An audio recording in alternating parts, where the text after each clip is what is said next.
Hi everyone, so this is a very quick video showing you how to enter your data into Excel and then graph it. So you need to have your dependent variable and your independent variable in a table. So your independent variable was the temperature of water or the surface area of the tablet or the type of liquid, whatever that was.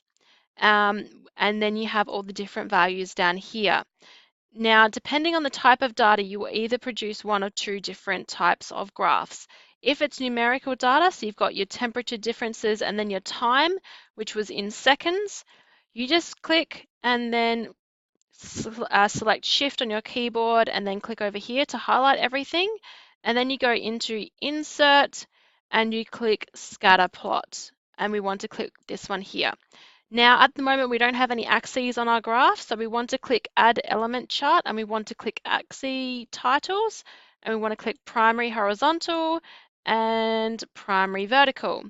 So obviously, the axis for the x-axis here is temperature of water, which is in degrees Celsius, and our title over here is time,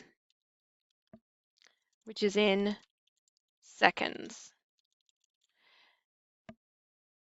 Now, we do need to include a title for our graph.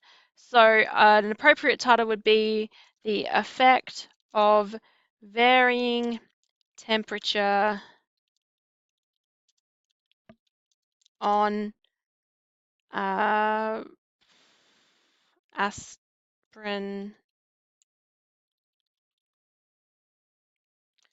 dissolution. Okay,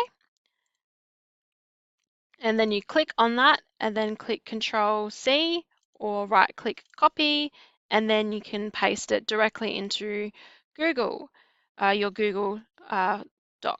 So if you have what we call discontinuous data, where your independent variable is a type of liquid, so for example, if you looked at liquid type and then time taken for it to dissolve, the type of graph that you would select is actually a column graph. So if you click on that one and then click on the first option there, again, we need to add our chart elements.